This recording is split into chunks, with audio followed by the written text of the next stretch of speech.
హైదరాబాద్లో భారీ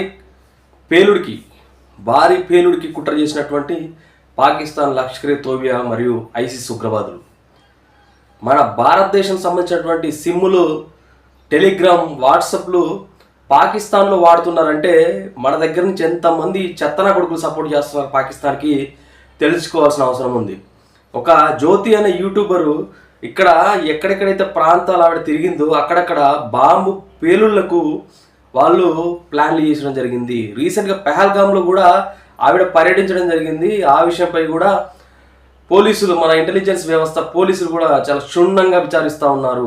అదేవిధంగా విజయనగరంలో సిరాజ్ అనే వ్యక్తిని అరెస్ట్ చేసి అతని ద్వారా సమీర్ అనే వ్యక్తి హైదరాబాద్లో ఈ ఉగ్రవాదం భారీ పేలుళ్ళకి ప్లాన్ చేస్తూ దొరికిపోవడం జరిగింది. వాళ్ళు సోషల్ మీడియాలో బాంబులు ఎలా తయారు చేయాలో నేర్చుకొని మన హైదరాబాద్లో ఒక భారీ బాంబు పేలుడికి ఒక పండగ సృష్టించారంటే ఎంతటి దీనస్థితిలో ఉన్నాం మనం అని చెప్పాలి. ఖచ్చితంగా చెప్తున్న మిత్రులారా, మనము చాలా చాకచక్యంగా ఉండాలి. మన ఇంటి చుట్టుపక్కల, మన కాలనీ చుట్టుపక్కల, మన ఏరియాలో ఎవరెవరు తిరుగుతున్నారు, ఎవరెవరు సంచరిస్తున్నారు, కొత్తగా ఏమైనా డౌట్ వస్తే మాత్రం ఖచ్చితంగా పోలీసులకు సమాచారం అందించే విధంగా మాత్రం మీరందరూ ఉండకపోతే రేపు ఫ్యూచర్లో